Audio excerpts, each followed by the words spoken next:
going on, everyone? Today we have another project for my 13 Duramax. Since I installed the lift pump, I've been kind of holding off taking off the factory fuel filter.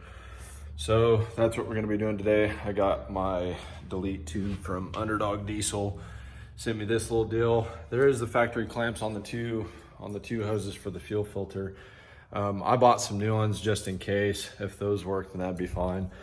And I do have some filters for my lift pump that we'll be installing in the next video. So I'll be kind of going through how to take off this fuel filter housing. I've never done it before, so apparently it's just 2 bolts and 2 tubes that you take out. But I don't know if I can get in from the top or if I have to get in from the bottom, but we'll just go ahead and see. I think the best decision is to get in from the bottom because it doesn't look like there's a whole lot of room. So we'll just get right to it. Step one, obvious. So what I'm gonna do is gonna go ahead and take off this fender liner. It's gonna be 7mm bolts, I think is what they are. I don't know, 7 or 8. And then they're gonna be all the way across the fender liner here. And there's also gonna be like these little pins. And then once you have that off, we'll continue on to the next step. Okay, once you have the fender liner off, I do have my rock lights still attached here, so I'm just gonna leave the fender liner here. So the next thing you're gonna do is with this fuel filter housing, there's 2 bolts. I'm using a 1/2-inch wrench, and then you're just gonna loosen up those bolts, and then it should eventually just fall down. And then after that, you're gonna have to disconnect these 2 hoses that connect to the fuel filter housing. And then once that is done, those 2 hoses connect to this. So it'll look something like, I don't know what angle you guys can see it, but those 2 hoses, one will go on this side and one will go on this side, and then that fuel will just flow right through. So obviously you're not gonna need this fuel filter housing if you have a lift pump. So some people say, well, it's for more filtration and all that stuff. Well, it's already filtering out the fuel anyway, so we're just gonna go ahead and send it. So let's get into taking this stuff off and we'll see how it goes. So now both of the filter bolts are off. So they're right there, and then there's one on top.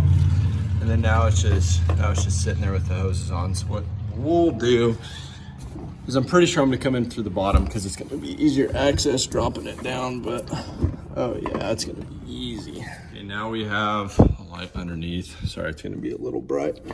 But what you're gonna do is, there's that hose connecting to it, and then there's another hose that's like right there. Yeah, I got into a fight with my pickup, so. Yep, just drop that fuel head, take off those hoses, and then just drop it down. One right there, and then there's one right there.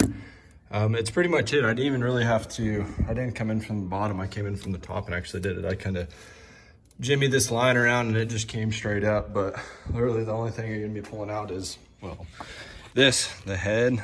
It's gonna have your primer on it, and then it's gonna have this plug, so make sure and unplug that too. Now you're gonna be installing the delete tube. So make sure to have both of these little deals on. And when you go to install, all you do is put the hose in a hose and then the clamp. That's pretty much it. I'll walk you through it. Tricky angle to get this to show you guys what that entailed. But like I said, these 2 hoses just go on top of one another, and then put the clamps on, then you're good. So we're letting the truck prime up, I guess with the key on, for about 2.5 minutes. The lift pump is on, you can hear it. So what that does is it just primes everything up, your fuel lines and everything, so you don't have air in it. So and then once those 2.5 minutes are over, you're good to go. So I actually let it prime for 3 minutes instead of 2.5.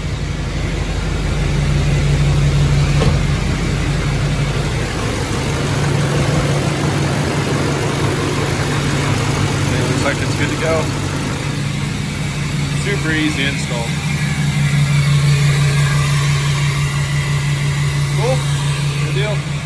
We'll see you guys when the next video I post is going to be of my filter exchange with the AirDog 100. So we'll see you guys then.